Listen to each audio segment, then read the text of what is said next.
Russell, you said that possibly a cup run could give you the boost for the league form. Didn't transpire today, did it? No, it certainly didn't. There's not much in it in the first period, I didn't think. There were a few chances for both teams. In the second half, it looked like to me there was only one team that was going to push on and do it, if I'm honest, and that's what I am. I was really disappointed with the second half performance overall. Steve Clark was in early and said they had to change his players' mentality in the second half. They raised their game in the second half. Would you say that your team can cope with that? Yeah, I thought they put us on the back foot in the first 15 minutes of the second half, and we found it better. We found it very difficult to string two passes together under that pressure, and in the end, that's resulted in a free kick, which again, from the free kick situation, it was avoidable. We still should have defended that well, but we didn't, and that's got them back into the game, and that's probably given them the lift they required right then. It was a very honest interpretation from you. What responsibility do you take for that? What can you do about it? Yeah. Obviously, I'm the manager. I take all the responsibility for that. Players not performing up to the level that we require. I thought we were devoid of energy, devoid of ideas in the second period, and probably the most disappointing 45 minutes since I've been here. What do you put that down to?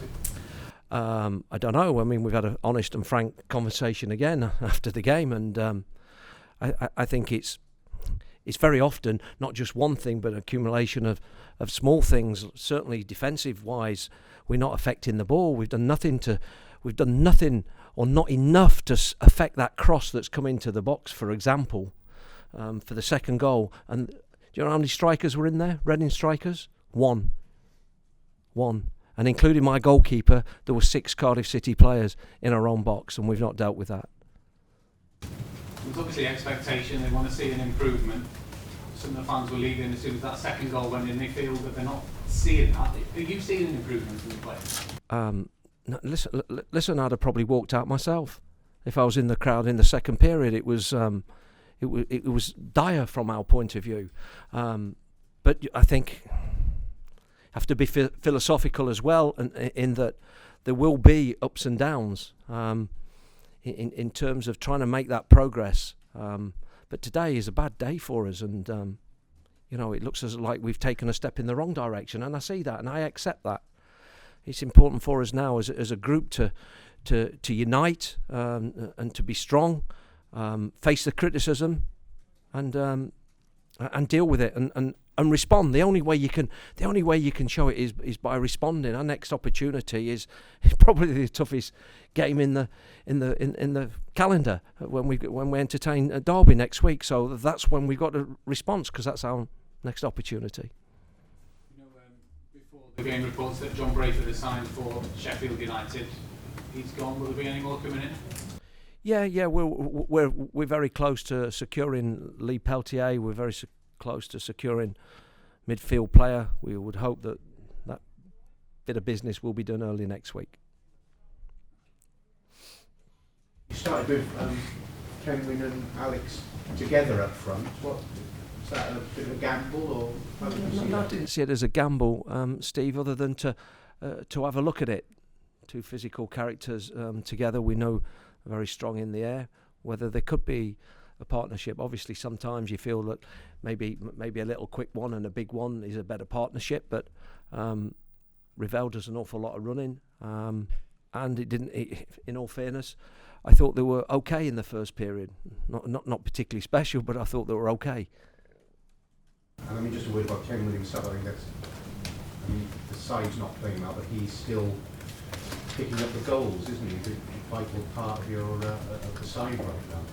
Yeah, he is, and they're the players that you kind of need in your group to be playing week in and week out, because the moment you start taking goals out your side, it can be a problem. So I think that's his 12th goal of the season so far. It's like 6 in each. Yeah. No. I mean that's very important for us. But as I say, he gave us a platform to build on today, and we didn't build on that at all. So have you had any inquiries about him? No, I haven't. No, I haven't. No. Are you confident you can keep him? I mean, if you look at the recent trend of the club, certainly a lot of those big earners biggest of a lot of them. Yeah. I'm fairly confident that he will be here. I mean, it would obviously, if there was a ginormous offer coming for him, then obviously that would be left with the owner and the chief exec and the committee. But from my point of view, I'd like him here, obviously, because he's our leading goal scorer. Have you had any assurance that you are able to keep him? Yeah. I think at this stage there's no kind of like mandate to lose Clinton Jones at all. Is it part of your remit though to reduce the wage bill? Yes. Not just get players? Yes. Yeah, definitely. To get it to a sustainable level, yeah. So the likelihood is that the big earners will be the ones to leave? Yeah, not all the big earners. It depends who that might be and what position as well. We might not be. We can take a hit on a midfielder or a centre back or whatever. But yeah. David Marshall on the field still?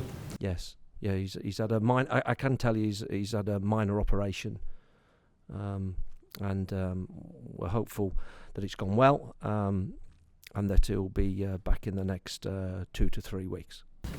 Russell, how far are you from being at that sustainable level? Obviously, a lot of the fans want to know when the bloodletting's going to stop. Well, there's still a little bit of work to do, but I think, again, it will be a busy week for the football club next week. I think there's likely to be maybe 1 or 2 more to exit the door, but as I say, hopefully we can balance that up by 1 or 2 coming in also.